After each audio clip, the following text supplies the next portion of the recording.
miles long. That's what's illustrated on the diagram here by the big long green line. And it connected to about 45 mines along the way, which actually totaled about 200 miles worth of interconnected mines attached to that tunnel. Now, all of these other rectangles and things scattered throughout were other mining claims in the area. This is just a small glimpse of those, as there were well over 1,000 here in Idaho Springs.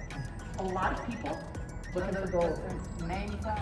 Yeah, essentially little names or just little, I don't know if they're addresses or something like that, but numbers to kind of associate with those particular claims.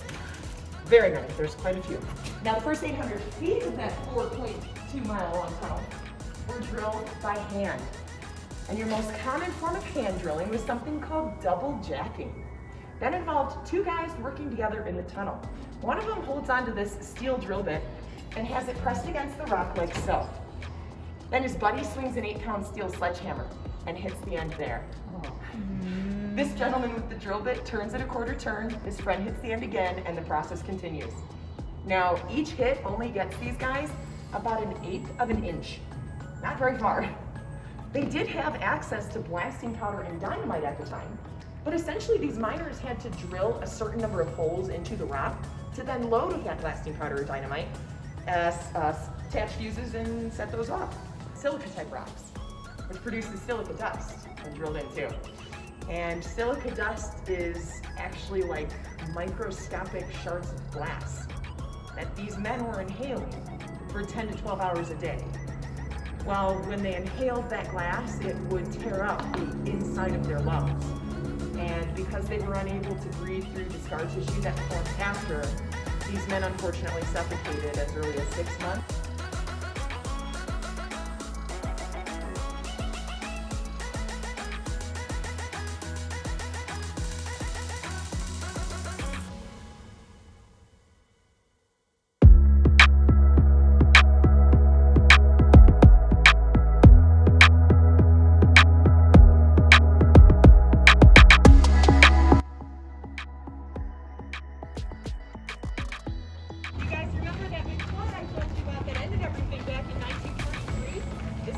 Track here on the ground was some of the wreckage that they were able to recover after that big flood.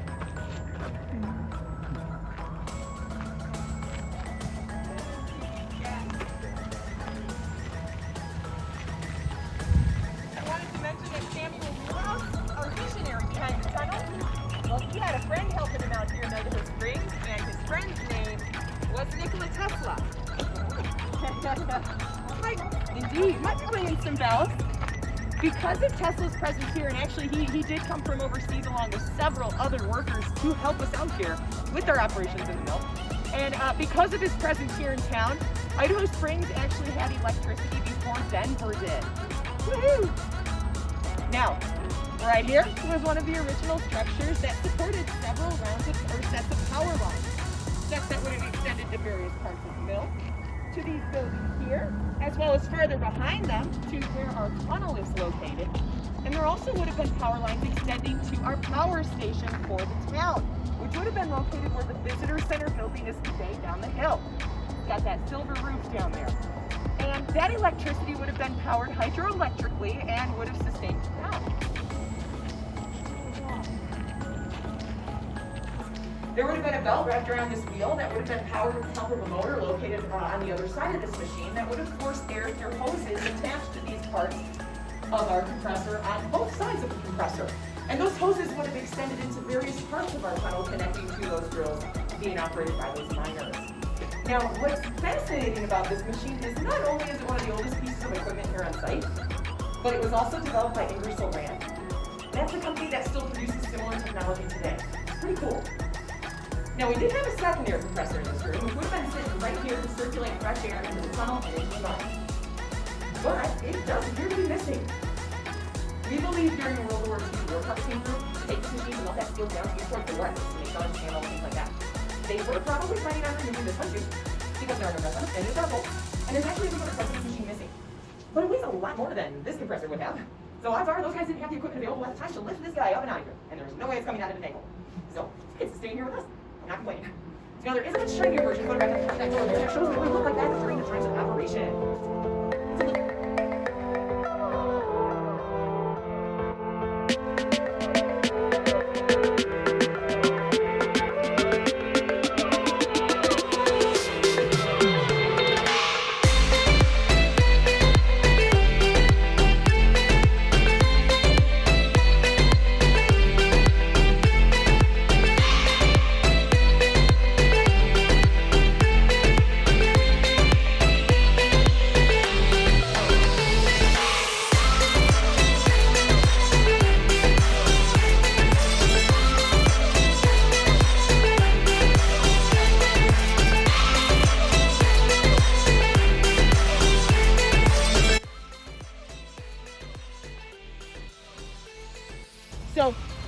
that there was that major flood in 1943, well, there was actually a second flood 40 years later in 1983. It was much smaller, but it sent a lot of toxic waste rock from that tunnel right through that door there down into Clear Creek.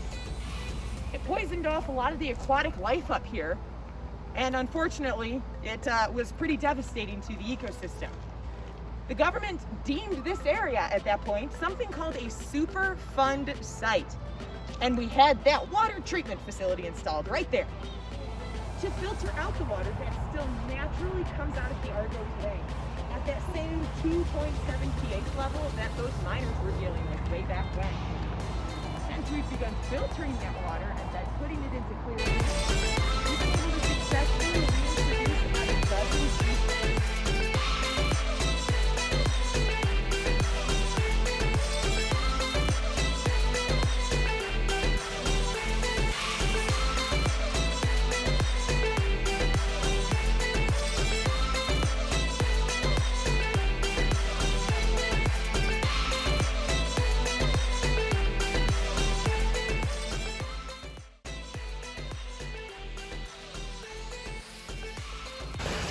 So I mentioned that there is still water coming out of the Argo today, and that's what's coming out of that black pipe right there.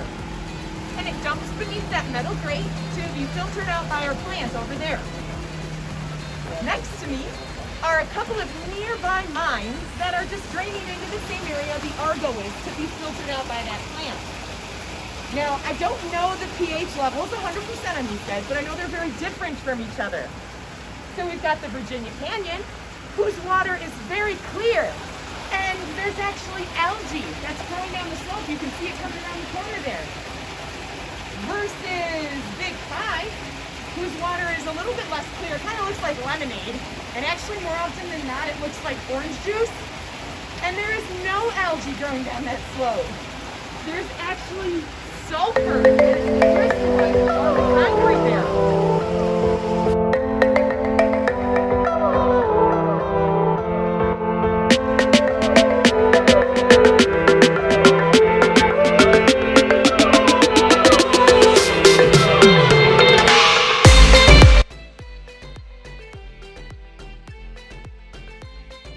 Now we're going to have some photographs on the wall, guys. We're going to have the boat to be on the right-hand side. First one's coming up here.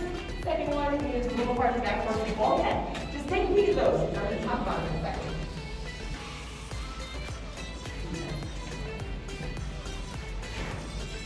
Now what everybody's walking on right now is actually about 3 feet of additional sediment that has settled down on the floor of this tunnel over the course of time. It has not been in operation. It actually used to be about 12 feet tall in here. Yeah. So this is that 4.2 mile long drainage tunnel that goes all the way back to Central City. But this is where we have to stop.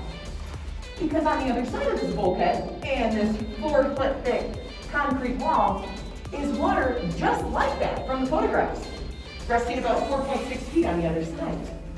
Now that is naturally occurring water, as I've mentioned. It's rain, it's snowmelt, it's moisture from the rock. But as it works its way down, thanks to gravity, it picks up all kinds of chemicals, including sulfur. Makes it very toxic. Now, if you guys had come into this tunnel 5 years ago, that's what you would have been walking in. The EPA, or Environmental Protection Agency, came through and installed this wall and bulkhead here back in 2015, which really wasn't that long ago. We weren't really doing tours of the tunnel at that point or before then. But you guys can actually see the discoloration in the rock.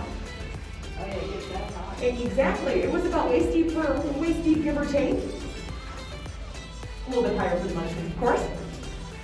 Anybody want to go swimming? No.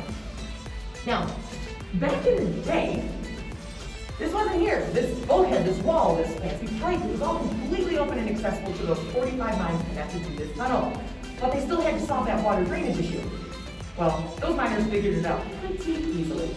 They simply dug a ditch right in the middle of the tunnel, about 1 foot wide and 3 feet deep, that extended the whole length of the tunnel.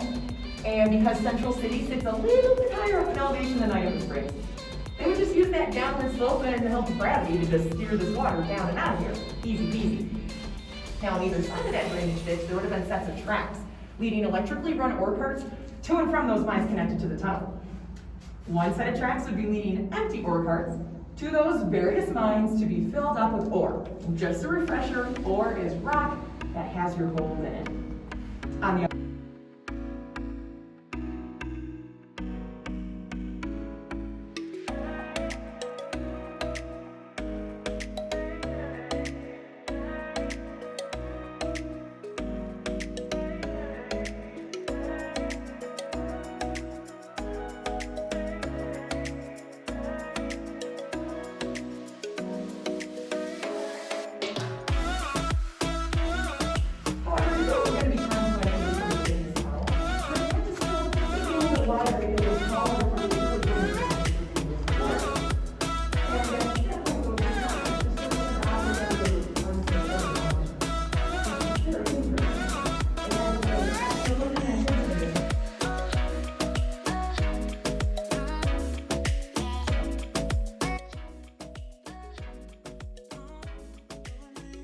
There would have been many sets of tracks coming out of that tunnel, leading those ore cars to our assayers for evaluation and then bringing that ore towards our mill for processing.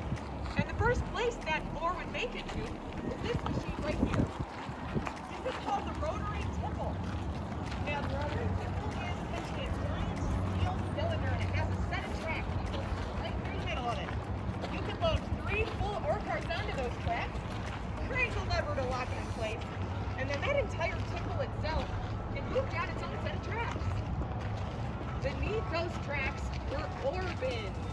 And depending on what bin you needed to dump the ore into, you would simply move your tipple over top of that bin, crank another lever that would actually turn that cylinder upside down.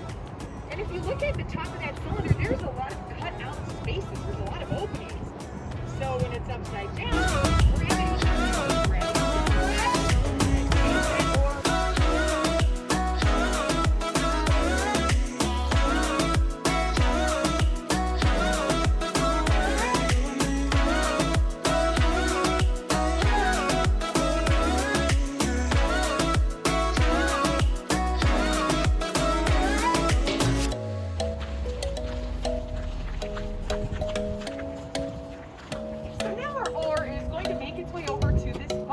Now this bucket shaft used to extend a lot lower towards this way, but this area has since filled in over time. And our bucket shaft would have essentially acted as like an elevator lift, lifting our ore upward before dumping it into our storage loft.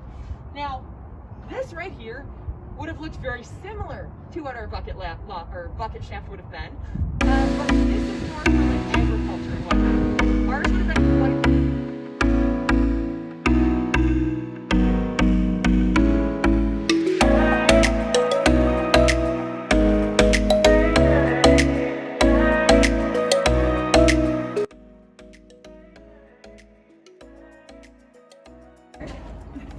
This right here is an imitation stamp mill. Now we used to have 2 actual stamp mills in this room, one on this concrete guy here, and another one right over on that one. Now if you look at this support beam on this imitation stamp mill, to give you an idea of the size of the real stamp mills in here, the actual support beams for those mills would have been up to where those metal rods are sticking out of the wall here. These pistons here, they move up and down when this machine is operating at it. And at their highest point, they were just below 10 feet from the ceiling. And they were also not made out of PVC coffee cans and wood. They were made of steel. And each of them weighed 1,000 pounds. And there were 10 on this machine here and 10 more on that one. Essentially, the purpose of our stamp mills was to crush up that ore. So if you look behind me here, that's our storage loft. We've got a couple of chutes on either side where that raw ore would tumble out and collect behind our stamp mills in big collection bins such as this. Now I'm going to give you guys an idea as to how this machine works here in just a second, but essentially it would operate with the help of a belt, cranking these levers that would have been connected to a motor on the other side of these wooden supports. And essentially, as these pistons lift up and down with the help of these mechanisms here, there's a heavy hammer at the bottom that lifts up, rock shimmies underneath, that hammer drops down and crushes that rock. These men would then mix that crushed up ore with water to make something called slurry, which is just a fancy term for rock mud. And that was processed in the next step, which I'll explain once we head downstairs. But real quick, I want to give you guys a little sample of this machine. is slightly weak.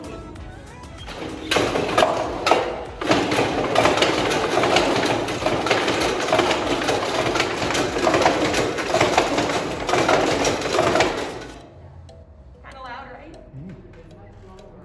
Of the inside of. Essentially, what's at the bottom of that machine are two long mechanisms that resemble train tracks, and they're laying long ways next to each other. The goal of this machine is essentially to sift through the slurry dumping down from that deck. This is essentially like a giant steel potato masher, and it consisted of 4 steel arms that would rotate along the bottom with the help of these wheels spinning around. Now these wheels would have been spun by a belt. They would not have been done by humans, although it does provide a fabulous workout. Now as those arms would spin around, essentially it would further grind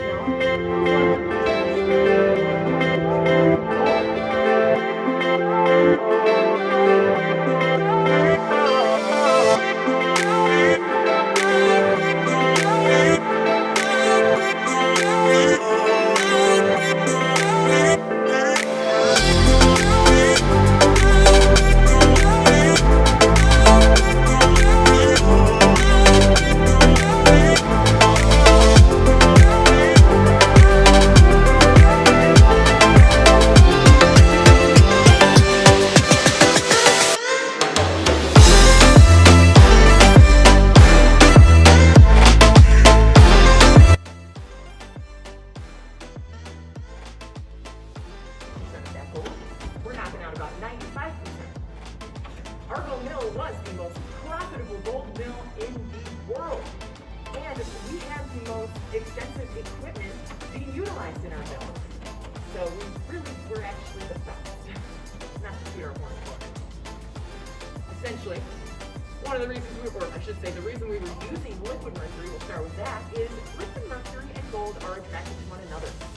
So when gold comes in contact with liquid mercury here, that liquid mercury will actually wrap itself up around gold and encase it, kind of gobble it up. It's a pretty fascinating process, and it was super important for the use of our amalgamation tables here. So these tables, they're tin now, but they used to be copper. And the reason they were copper is we could paint these tables with liquid mercury, and that mercury would actually adhere to that copper. It would slide down these tables when we dump slurry over top. But let's back up a minute. Who is painting the tables?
Now, if you Google lightning glass, or as it's also known as fulgurite, you'll find an assortment of different images. Some lightning glass looking like this, some taking on exquisite, crazy shapes.